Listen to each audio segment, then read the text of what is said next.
Capítulo 14. Problemas comuns a todos os casamentos. Eu costumava observar os outros e dizer: o casamento de todo mundo dá certo, por que o meu não dá? Gostaria de ter sabido naquela época que nem todos os casamentos são tão felizes quanto parecem. É que algumas pessoas têm mais jeito para esconder as coisas do que outras. Talvez ajude se você souber que todos têm problemas. Existe uma espécie de fraternidade do sofrimento, da qual passamos a fazer parte quando compreendemos isso. Descobri que a maioria desses problemas se enquadra em uma ou algumas dessas 8 classificações: finanças, sexo, falta de comunicação, educação dos filhos, parentes, religião, doença, tanto física como psíquica, e submissão. Finanças. Em primeiro lugar, as finanças causam problemas em inúmeros casamentos. Se nós mulheres cedêssemos a liderança financeira ao marido, muitos de nossos problemas desapareceriam. Deus jamais pretendeu que você tivesse de preocupar-se com as finanças em sua casa. Ele quer que seu marido cuide disso. Sei exatamente o que algumas de vocês estão pensando. Se meu marido administrasse o dinheiro em casa, não teríamos coisa alguma. Quer saber de uma coisa? Quando seu marido tem de enfrentar o desafio da responsabilidade, 9 vezes em 10 ele vai corresponder. Mas você não deixa que ele tenha essa responsabilidade. E o conselho que dou é o resultado de uma amarga experiência que tive nesse sentido. Minha mãe sempre cuidou do dinheiro e eu decidi que faria o mesmo. E o assunto estava encerrado. Meu marido ficou contentíssimo por me deixar esse encargo. Não percebi o porquê no começo, mas logo descobri que manejar as finanças em uma casa é uma grande responsabilidade. Os homens são basicamente preguiçosos e toda vez que você quiser assumir um cargo, seu marido vai concordar. Mas quando você chega ao ponto de dizer: esse trabalho não é meu, vamos ver se podemos mudar o sistema, descobrirá que ele dirá: eu não.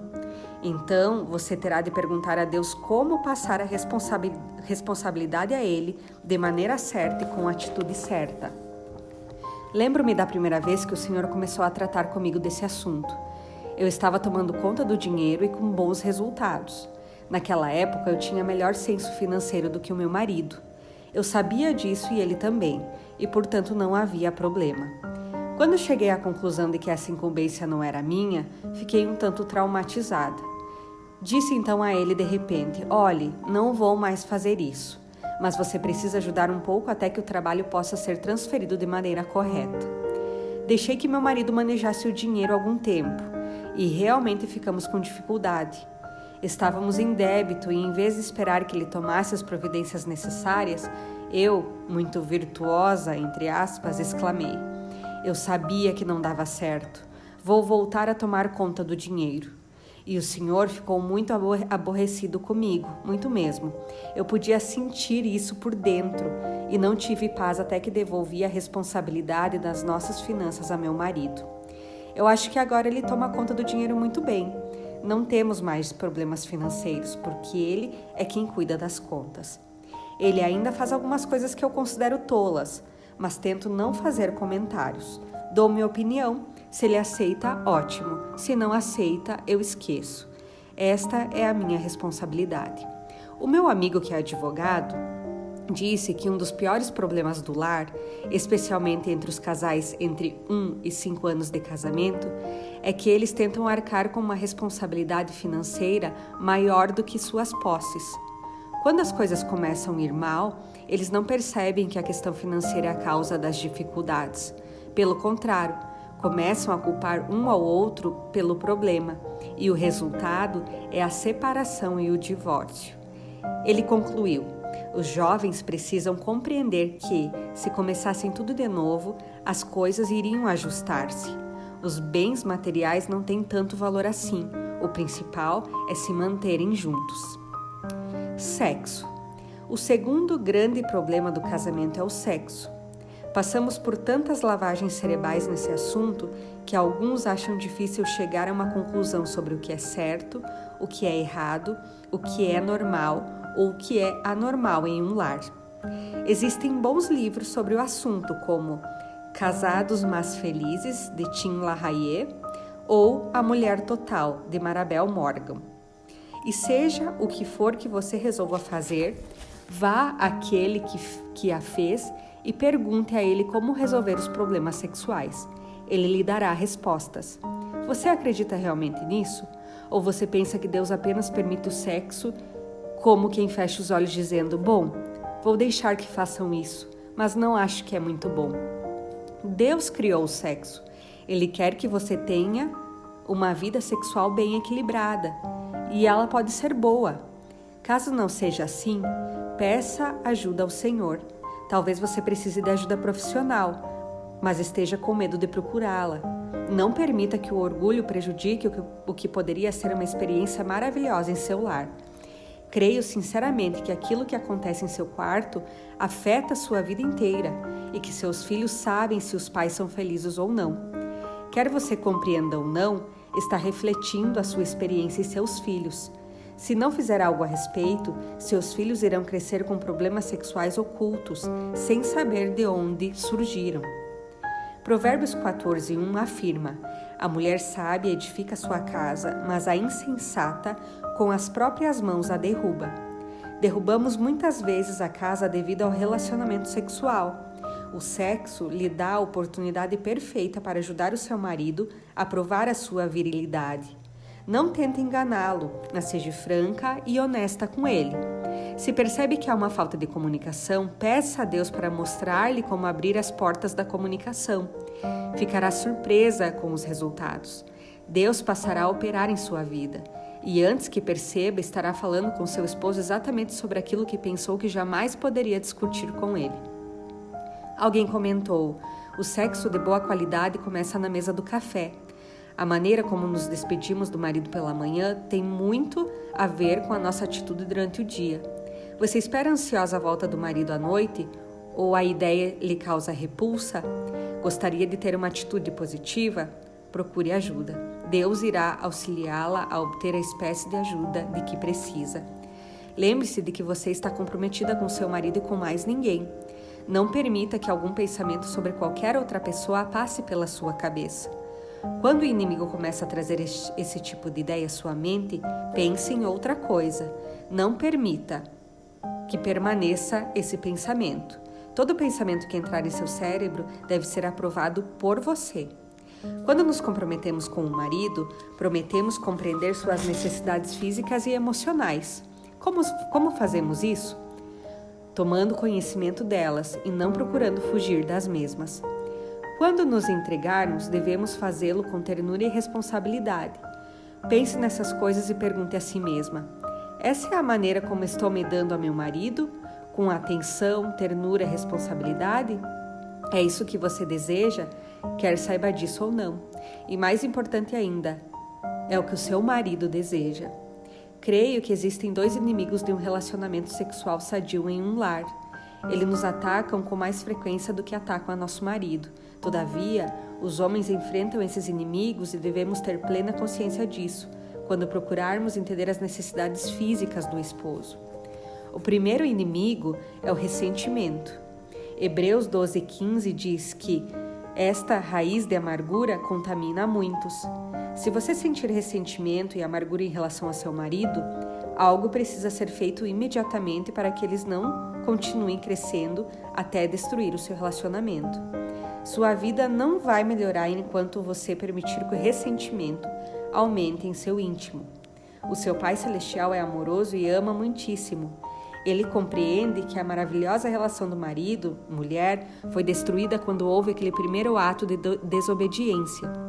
Estou certa de que Adão e Eva, antes de desobedecerem a Deus, tinham um relacionamento perfeito. E isso é algo que todas nós desejamos. Este relacionamento perfeito não pode ser alcançado, porém, devido ao pecado original de Eva. Deus pronunciou uma sentença contra a mulher naquela ocasião. Ele disse que nosso desejo seria para o nosso marido, e de alguma forma esse desejo jamais é satisfeito a não ser através de Jesus Cristo. Assim, quando você se sentir o ressentimento crescendo em seu íntimo, deve pedir ao Pai que ajude a descobrir a causa e ajude a superá-lo. Ele é o vencedor e ajudará você a vencer sua batalha contra o ressentimento. Temos um outro inimigo, o cansaço. Quando chega a noite, você sabe que não está cansada, mas fadigada.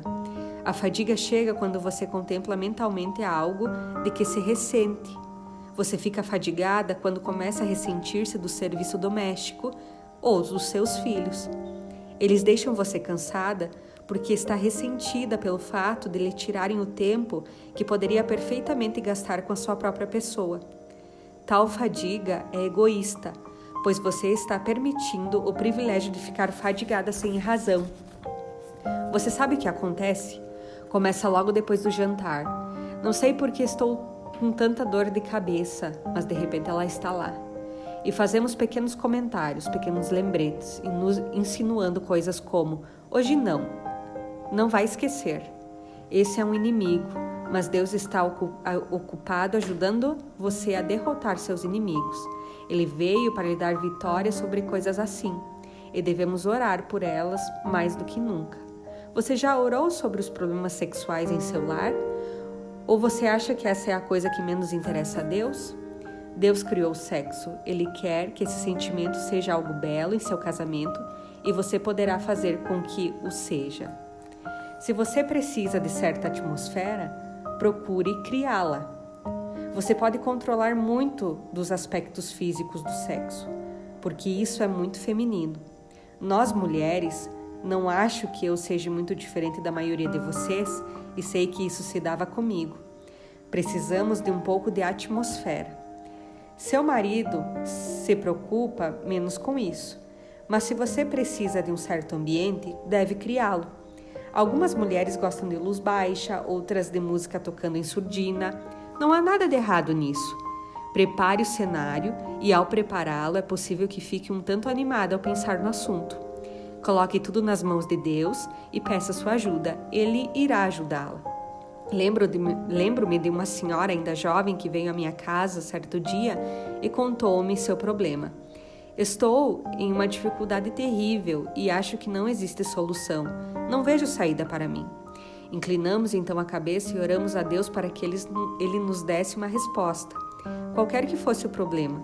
Qual era a dificuldade? O marido trabalhava à noite e só podiam estar juntos durante o dia, e ela não conseguia reagir. Afirmou-me: é completamente impossível para mim. De repente, o Espírito Santo me deu o que tínhamos pedido, uma resposta.